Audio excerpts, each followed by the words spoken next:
Salut, salut, j'espère que tu vas très bien. Je viens te présenter, comme tu peux voir à l'écran, le calendrier lunaire de la saison Capricorne 2025. Toutes les saisons solaires, j'aime étudier les 4 phases du cycle lunaire et trouver un fil rouge. J'aime donner des intitulés aux lunaisons en fonction des signatures que j'observe dans les différents thèmes.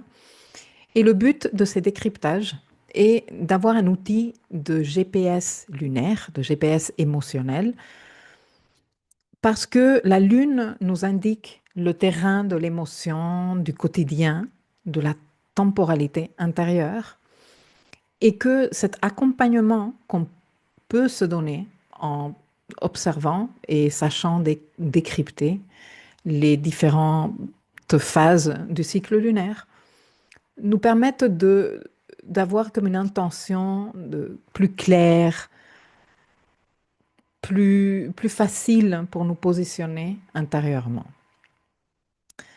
Alors bon, comme toutes les saisons, j'ai étudié les thèmes de ces 4 phases lunaires. Et avant de commencer à t'expliquer le pourquoi du comment, hein, je vais te présenter de façon générale d'abord et ensuite on fera des capsules pour chacune des lunaisons.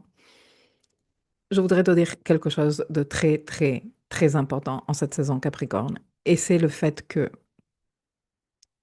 la Lune, qui est en ces temps-ci dans des situations exceptionnelles, notamment quand elle circule dans les signes Gémeaux, Cancer et Sagittaire, Capricorne, elle va être en phase de lunaison, donc la pleine lune et la nouvelle lune, c'est quand même des moments lunaires très très importants, c'est des événements lunaires très importants.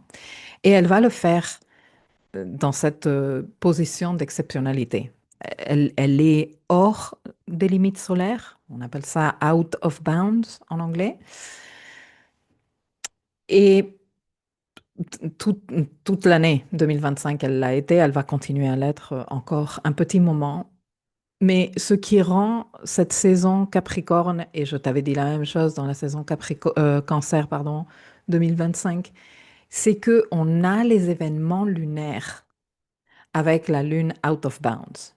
Parce que le mois précédent, en saison Sagittaire, on a eu aussi la lune en out of bounds. Mais dans la saison avant, la saison Scorpion, la lune, à chaque fois qu'elle passe en Gémeaux et en Cancer, elle sort des limites solaires. À chaque fois qu'elle passe en Sagittaire et Capricorne, elle sort des limites solaires. Mais en saison Scorpion, nous n'avions pas des lunaisons. Nous n'avions pas une nouvelle lune ou une pleine lune avec la lune out of bounds. Ici, oui. La saison antérieure aussi. D'ailleurs, je te l'avais prévenu dans les différentes capsules. Mais c'est encore plus important en saison Capricorne parce que nous avons une des lunaisons avec la lune en domicile. La pleine lune antérieure qui s'est faite en Gémeaux, qui était très très importante, elle s'est faite au carré de l'axe nodal, etc., etc. La lune, elle n'était pas en domicile. Ici, oui, c'est super important. Donc, il faut considérer que au cours de cette saison Capricorne, qui est très exceptionnelle pour de nombreuses raisons que je t'ai expliquées dans tous les différents contenus que j'ai faits, l'astroletter, l'agenda astro, même dans le contenu que j'ai fait pour les entrepreneurs, pour l'astrologie des affaires, j'en ai parlé, est d'autant plus exceptionnel que au cours de cette saison, la Lune sera out of bounds chez elle entre le 1er janvier et le 4 janvier. Elle sera également out of bounds pour la nouvelle lune en Capricorne, donc entre le 14 janvier et le 18 janvier. Mais ce n'est pas tout, messieurs, mesdames. Les planètes personnelles, c'est-à-dire Mercure, Vénus et Mars, sont elles aussi out of bounds. Mercure est out of bounds depuis le 29 décembre. Il entrera dans cette zone hors des limites solaires à 25 degrés Sagittaire et il y restera jusqu'au 15 janvier Euh, Il sera à 21 degrés Capricorne lorsqu'il reviendra dans les limites solaires. Vénus, elle, sera depuis le 22 décembre jusqu'au 3 janvier, out of bounds. Et Mars, lui, il y est depuis le 28 novembre, out of bounds, et il va y rester jusqu'au 4 janvier. Ce qui est important que tu comprennes de ceci est que entre le 1er janvier 2026 et le 3 janvier 2026, Lune, Mercure, Vénus et Mars seront tous les quatre en même temps out of bounds. La Lune sera out of bounds en Gémeaux et en Cancer. Mercure sera out of bounds entre le dernier degré Sagittaire et les premiers degrés Capricorne. Vénus et Mars seront out of bounds en Capricorne. Alors, quand les planètes sont out of bounds, elles sont, comme je te disais tout à l'heure, en position d'exceptionnalité. Ceci est super important, écoute-moi, s'il te plaît. Cela veut dire que, bien sûr que quand on est en condition d'exceptionnalité, on peut avoir des débordements. Donc, ça veut dire qu'on peut être en train de vivre la lune en Gémeaux en mode débordement total, dispersion totale, affolement, agitation mentale, etc., etc. Mais cela veut dire aussi qu'on peut atteindre des expressions des archétypes concernés extraordinaires. Et du coup, pour ne pas te laisser comme ça, même s'il y a déjà une leçon où je vais plus en détail sur l'expression exceptionnelle de toutes ces planètes pendant cette saison exceptionnelle Capricorne, je vais te donner quelques mots-clés pour que toi, tu puisses réfléchir, observer et voir comment tu peux te servir de tout ça. Comment serait, je n'ai pas envie d'aborder ici, je le fais dans la leçon qui a été dédiée à cette thématique, mais ici, je ne vais pas aborder les débordements, ok? Je vais juste aborder le caractère extraordinaire. Pas pour nous mentir et nous dire, ah oui, on va faire tous des trucs extraordinaires, mais pour que tu te cales sur ça, ok? Donc, la lune en Gémeaux, out of bounds, est une lune d'une polyvalence mentale hors norme, qui a un radar émotionnel ultra sensible et qui est capable de mettre des mots sur ce que les autres ou en conditions normales est difficile d'être nommé. On ne sait pas très bien comment faire. C'est une lune d'une créativité prolifique. La lune en Cancer, out of bounds, est une lune empathique, ultra intuitive, avec une imagination très fertile et une présence hautement nourricière. La lune en Capricorne est une lune résiliente, disciplinée, ambitieuse. Elle est capable de développer un sens du devoir stoïque. Elle a une capacité pour gérer les crises comme personne.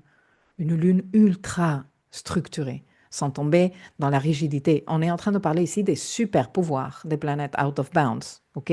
Je ne parle pas des débordements. Il y a la possibilité de déborder, mais je ne vais pas l'aborder ici. Mercure, out of bounds en Sagittaire, nous donne une vision panoramique, une pensée fulgurante, un verbe prophétique, une capacité à inspirer, à transmettre des idées complexes, abstraites et à motiver. Et lorsqu'il est en Capricorne, out of bounds, on a à notre disposition la capacité d'avoir un esprit stratégique de haut niveau, clarté et efficacité redoutables, talent pour organiser l'information, méthode, cadre, lucidité. Vénus, out of bounds en Sagittaire, est une Vénus qui adore la liberté, enthousiaste, aventurière, expansive. Lorsqu'elle est en Capricorne, out of bounds, c'est une Vénus loyale, une Vénus engagée, une Vénus qui se présente pour ses responsabilités, qui a un sens raffiné de la valeur et une capacité sans égale à faire fructifier. Et puis nous avons Mars, Mars out of bounds, en Sagittaire, c'est un Mars explorateur, courageux, qui est impliqué dans des combats idéologiques, avec une dynamique d'aventure et de dépassement de soi. Et en Capricorne, C'est un Mars endurant, avec une capacité et une puissance de travail surhumaine, un sens de la discipline capable de réaliser des objectifs ambitieux malgré les obstacles, une capacité à utiliser parfaitement les ressources et les structures pour atteindre un but ou pour conquérir une étape importante. Tout ça va être à notre disposition entre le 1er et le 4 janvier. Alors, bon, les dates, je te les ai déjà citées parce que entre le 1er et le 4 janvier, nous aurons la Lune en Gémeaux et ensuite en Cancer, et nous aurons Mercure entre le dernier degré Sagittaire et les premiers degrés Capricorne, et Vénus et Mars en Capricorne. Mais dans les délais que j'ai cités antérieurement, nous aurons ces énergies d'exceptionnalité à notre disposition. Alors, à quoi ça te sert? Qu'est-ce que tu veux faire avec ça? En sachant que je ne suis nullement ici en train d'encourager une vision de les choses vont se faire toutes seules parce que Mercure est out of bounds à 29 degrés Sagittaire. Non, tu vas avoir une pensée prophétique et une capacité à transmettre des idées complexes. L'énergie, elle est là, à ta disposition. Toi, qu'est-ce que tu veux faire avec cette énergie? Qu'est-ce que tu choisis de faire? Comment tu choisis de te servir de cette énergie? Bon, ceci ayant été détaillé, on va passer maintenant à présenter un tout petit peu plus en détail la saison. Donc cette saison Capricorne est une saison de cycle lunaire cardinal. Capricorne est un signe cardinal. Lorsque nous avons le Soleil en signe cardinal, toutes les phases lunaires, premier quartier, pleine lune, dernier quartier, nouvelle lune, se tiennent dans des signes cardinaux, forcément. Que veut dire que nous soyons dans une saison lunaire ou dans un cycle lunaire de type cardinal? Eh bien, cela veut dire que nous trouvons du réconfort émotionnel au travers d'activités de type cardinal, si nous encourageons une attitude de type cardinal. Alors, comment est l'énergie cardinale et quel serait ce type d'activité? Eh bien, l'énergie cardinale est une énergie d'initiation, de début, de commencement, mais elle est orientée. C'est une mise en mouvement. Cardinal ne veut pas dire agité et ne veut pas dire nerveux. Cardinal dit j'engage une direction, je crée une direction, je démarre un processus. Ok? Donc bon, astrologiquement, les signes cardinaux sont, comme tu peux les voir à l'écran, Bélier, Cancer, Balance et Capricorne. Ils marquent les débuts de saison et ils représentent des portails d'initiation. Les 0 degrés de ces signes sont considérés des Aries Points. J'ai fait des leçons à ce sujet, je te les ai expliquées en long, en large et en travers. Et il y a cette concentration d'énergie pour commencer, pour engager le mouvement. Alors, comme je te disais tout à l'heure, l'énergie cardinale n'est pas de l'agitation, ce n'est pas de l'urgence émotionnelle, ce n'est pas de la réaction et de l'impulsivité. L'énergie cardinale peut être silencieuse. C'est un sens de direction, c'est un positionnement, c'est un réalignement, c'est un sortir d'une certaine passivité et assumer une certaine direction. Donc, lorsque nous sommes dans une saison lunaire de type cardinal, un cycle lunaire de type cardinal, le réconfort émotionnel, nous nous sentons bien si nous reprenons le sentiment d'être à nouveau maître de notre trajectoire, de notre parcours. Si nous sortons de l'attente, si nous sortons du laisser-faire, si nous sortons de nous éparpiller dans tous les sens, ou de contourner les choses qui demandent d'être faites. Lorsque nous nous positionnons, que nous reprenons la barre, que nous assumons une direction, ne serait-ce qu'intérieure, parce qu'on va aller un peu plus dans le détail, hein. Nous avons Mars, par exemple, qui est en phase, toujours phase d'invisibilité. Et même si nous avons un premier quartier à 6 degrés bélier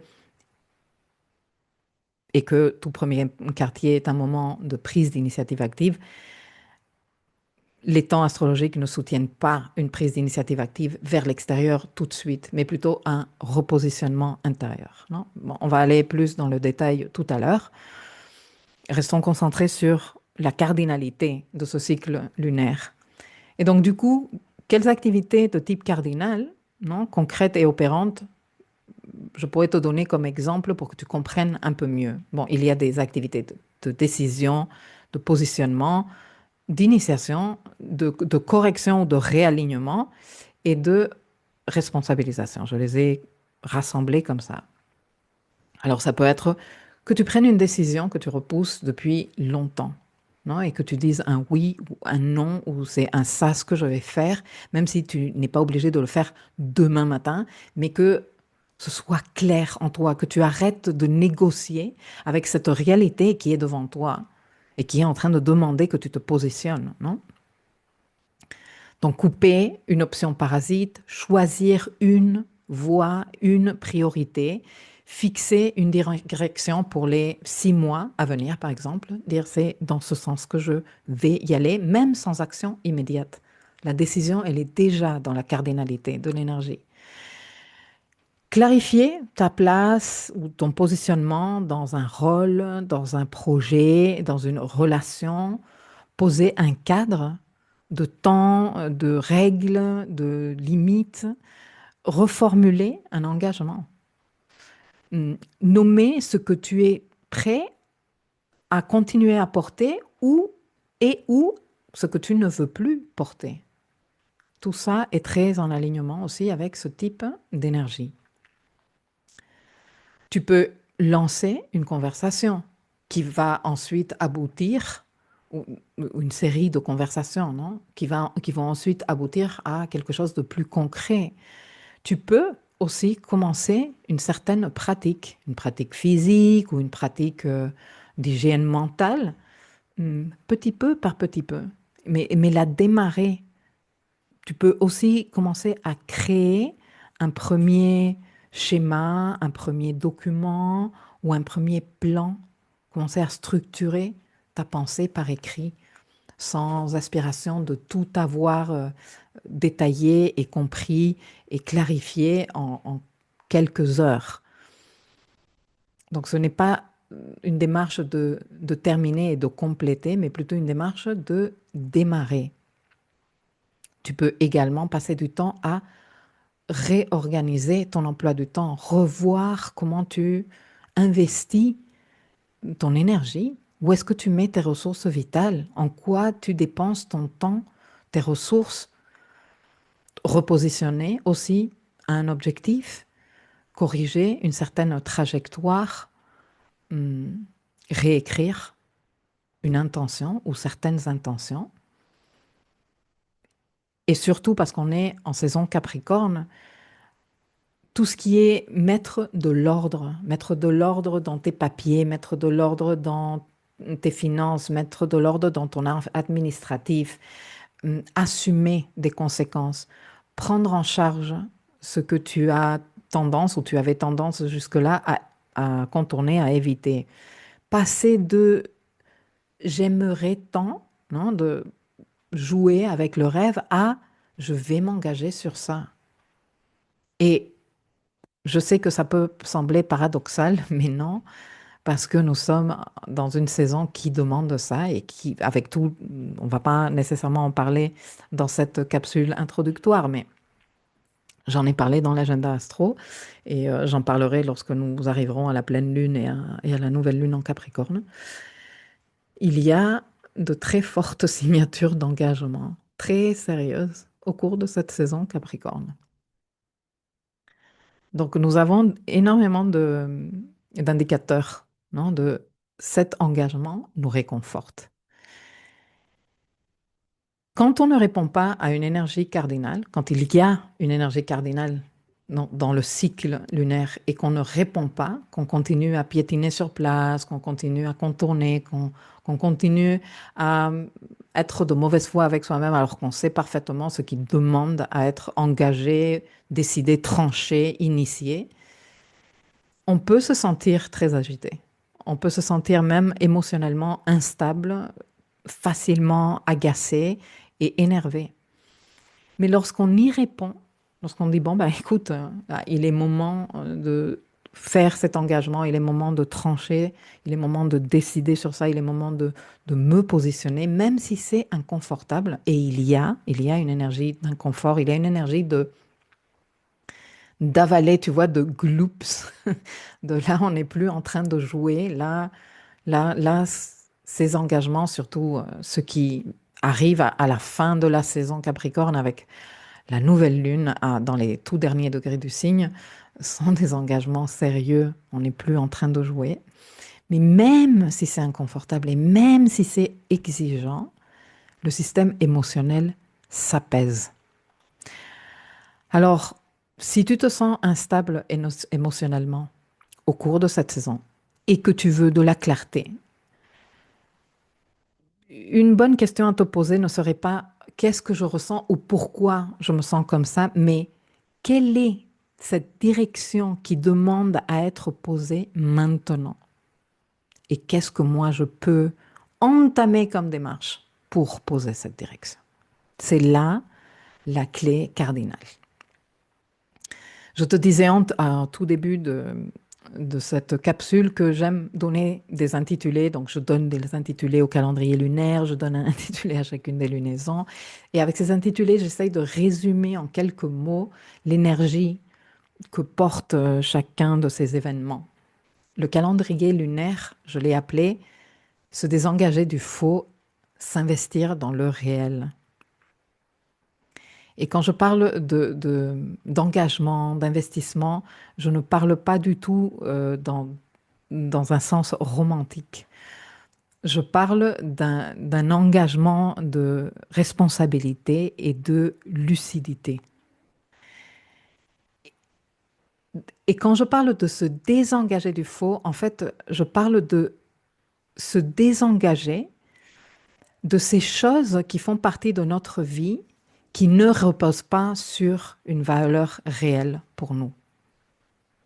Et donc, si on applique cette phrase, ce mantra du calendrier lunaire de la saison Capricorne 2025 à chacune des phases du cycle, se désengager du faux pour le premier quartier en bélier voudrait dire se désengager de l'impulsivité, se désengager de l'action par réaction, pardon, se désengager du tout feu, tout flamme qui fait pchit très rapidement après. Appliquer à la pleine lune en cancer, se désengager du faux voudrait dire se désengager de la stratégie immature de compenser l'instabilité émotionnelle par tous les mauvais moyens, parce qu'on ne sait pas rester en présence de nous-mêmes lorsqu'on ressent des émotions désagréables, accablantes ou envahissantes, ces émotions qui nous submergent. On veut tout de suite partir de là. Se désengager du faux dans le dernier quartier en balance voudrait dire se désengager de maintenir des apparences qui ne sont plus vraies pour nous. Une image, une relation, un contrat, une façade. Se désengager du faux pour la nouvelle lune en Capricorne voudrait dire se désengager de fuir la réalité, se désengager de retourner le regard, de ne pas intégrer le coût réel de toute entreprise. Et quand je parle d'entreprise, je ne parle pas de nous sommes tous des entrepreneurs, mais de tout ce que nous entreprenons. Et ce cycle nous montre comment on sort de cette confusion. Donc voilà, si en bélier, nous arrivons à retirer la force mal orientée, il y a une espèce de mise à nu. En cancer, nous allons être appelés à vérifier ce qui nous soutient vraiment. Et donc, nous développons un certain discernement. En balance, nous sommes invités à assumer les projections, arrêter de nous plier en quatre pour acheter la paix et développer une lucidité par rapport à nos contrats et par rapport aux dynamiques relationnelles que nous engageons. Et en Capricorne, nous sommes en train de sceller un engagement irréversible avec le réel, avec la réalité. Et c'est un acte final d'engagement véritable, mature et réfléchi. Donc, dans la leçon publiée dans le dossier Life Mapping, je te présente les lunaisons de la saison une à une plus en détail pour une plus grande efficacité de ce GPS émotionnel.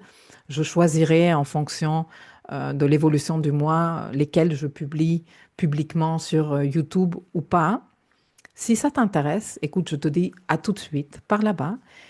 Et si tu as eu suffisamment d'informations comme ça jusqu'ici, ben, merci beaucoup de ton attention. Bonne saison Capricorne à toi et à très vite pour une prochaine capsule.